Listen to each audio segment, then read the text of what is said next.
My first image is a video still of the victims of the Dos Erres Massacre that occurred in northern Guatemala in the village of Dos Erres near the municipality of La Libertad.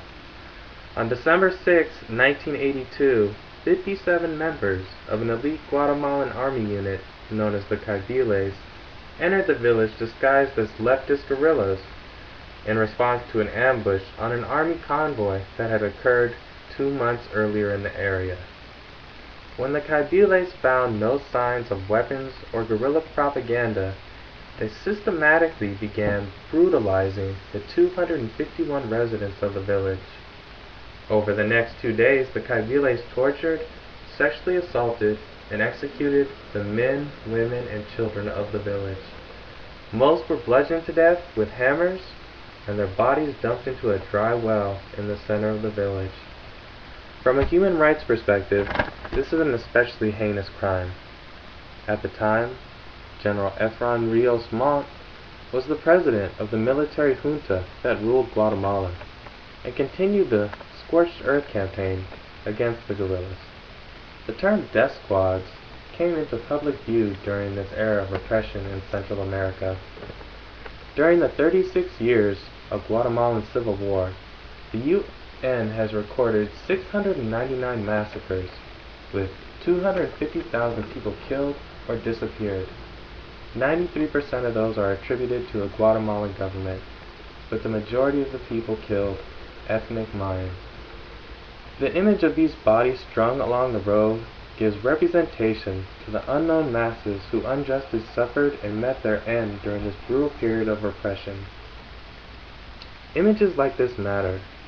According to the Claude Cookman article, images combined with verbal and statistical accounts enrich our historical understanding. Images are also multidirectional, in this case as evidence for identification and also as memorialization to honor the victims of the massacre. Image number 2 was taken by Reuters of Carlos Antonio Carias on August 2, 2011.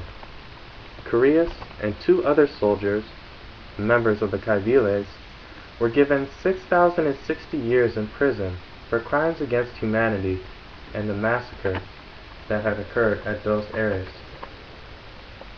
These are the first men to be convicted of any of the extrajudicial killings that occurred during the Guatemalan Civil War period.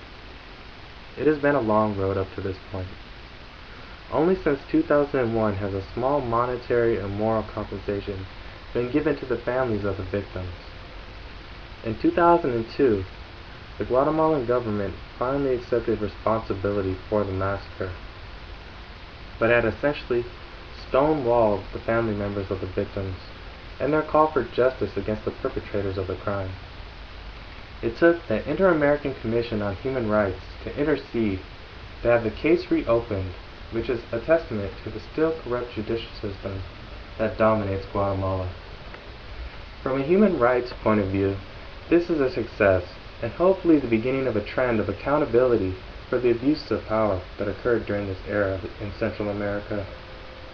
In relation to the Paul Williams article on the Cambodian genocide, only when the culprits of the massacre are brought to trial, their deeds confirmed and denounced, can the process of healing really begin. A good documentary on the subject of the Guatemalan Civil War during the early 1980s is When the Mountains Tremble by Rigoberta Menchú, and also the follow-up documentary, Granito, How to Nail a Dictator. Thank you.